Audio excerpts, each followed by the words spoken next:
ये स्टोरी शुरू होती है जब मैं घर से गुस्से में बड़बड़ाते हुए निकल आया था और बस स्टैंड की तरफ आगे बढ़ने लगा। मन ही मन मैं बड़बड़ा रहा था, पता नहीं कितने पैसे छुपा के रखे हैं, लेकिन मेरे लिए एक बाइक नहीं ले सकते। अब मैं यहाँ से चला जाऊँगा और तब तक वापस नहीं आऊँगा जब तक मैं खुद के पैसे से बाइक नहीं खरीद लेता। इतना सोच ही रहा था, तभी मेरे पैर में कुछ चुभने का एहसास हुआ।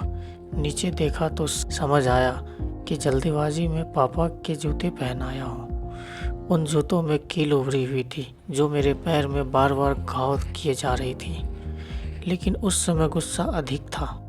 मैं बड़बड़ाते हुए आगे बढ़ गया। एकाएक मुझे याद आया कि मैं पापा का पर्स भी साथ ले आया हूँ। मेरे खुरापाती दिमाग में एक ख्याल आया, क्यों ना आज पापा का पर्स चेक किया जाए, जिसे आज तक उन्होंने किसी के हाथ नहीं लगने दिया था। पता नहीं कौन सा खजाना छुपा है इस पर्स में जो किसी को हाथ नहीं लगाने देते थे। जब मैंने पापा का वो पुराना पर्स खोलकर देखा तो उसमें पैसे नहीं मिले, लेकिन पैसे की जगह एक डायरी रखी हुई थी। तब मैंने सोचा, तो यहाँ खजाना छुपा रखा है। मैं समझ रहा था कि यहाँ पापा ने लिखा होगा कि किससे कितने पैसे लेने हैं और किसको कितने पैसे दिए हैं, लेकिन मैं गलत था। जब मैंने उस छोटी सी डायरी का पहला पेज खोलकर देखा तो वहाँ पर जो लिखा था वो थोड़ा सीरियस कर देने वाला था। डायरी में जो लिखा था उसे पढ़ने के बाद मेरे चेहरे पर एक्सप्रेशन थे वो गायब हो चुके थे, क्योंकि डायरी में वैसा कुछ नहीं था जैसा मैं सोच रहा था। वहाँ पर उन पैसे का हिसाब लिखा हुआ था जो अलग अलग कामों के लिए अलग अलग लोगों से उधार लिए गए थे। उस लिस्ट में कंप्यूटर के नाम पर भी पैसे लिए गए थे। कुछ यूँ लिखा था, 50,000 बेटे के कंप्यूटर के लिए। यह वही कंप्यूटर था जिसे मैं आज तक यूज कर रहा हूँ, लेकिन मुझे यह पता नहीं था उस कंप्यूटर को खरीदने के लिए पैसे कहाँ से आए थे। लेकिन आज पता चल रहा था। मुझे आज भी याद है जब मैंने पहली बार कैमरे के लिए जिद की थी, जो मेरे पापा ने मुझे 2 हफ्ते बाद मेरे बर्थडे पर ला कर दिया था।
जैसे तैसे मैं बाइक एजेंसी पहुंचा। पापा वहीं पे थे।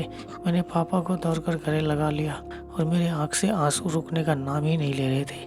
पापा को समझ में नहीं आ रहा था आखिर हो क्या रहा है, मैं रो क्यों रहा हूँ। मैंने पापा से कहा, पापा मुझे मोटरसाइकिल नहीं चाहिए, आप अपने लिए जूते ले लीजिए। अब आज से मैं जो भी करूँगा अपनी मेहनत से अपने बलबूते पर पढ़ कर करूँगा।